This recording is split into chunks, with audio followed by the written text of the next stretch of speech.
ಕರ್ನಾಟಕದಾದ್ಯಂತ ಇಂದಿನಿಂದ 3-4 ದಿನಗಳ ಕಾಲ ಮಳೆ ಕಡಿಮೆಯಾಗಲಿದ್ದು ಗಣೇಶ ಚತುರ್ಥಿಯಿಂದ ಮತ್ತೆ ಹೆಚ್ಚಾಗುವ ಸಾಧ್ಯತೆ ಇದೆ. ಉತ್ತರ ಕನ್ನಡ, ದಕ್ಷಿಣ ಕನ್ನಡ, ಉಡುಪಿ, ಬೆಳಗಾವಿ, ಬೀದರ್, ಧಾರವಾಡ, ಹಾವೇರಿ, ಕಲಬುರಗಿ, ಯಾದಗಿರಿಯಲ್ಲಿ ಭಾರೀ ಮಳೆಯಾಗಲಿದ್ದು ಯೆಲ್ಲೋ ಅಲರ್ಟ್ ಘೋಷಿಸಲಾಗಿದೆ.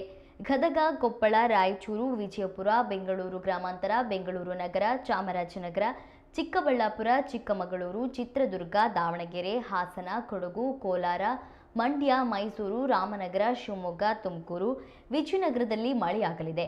ಸದ್ಯ ಮಲೆನಾಡಿನಲ್ಲಿ ವರುಣ ಬಿಡುವು ನೀಡಿದ್ದು ಮತ್ತೆ ಗಣೇಶ ಹಬ್ಬಕ್ಕೆ ವರುಣ ಸರ್ಪ್ರೈಸ್ ಕೊಡುವ ಸಾಧ್ಯತೆಗಳು ಇವೆ.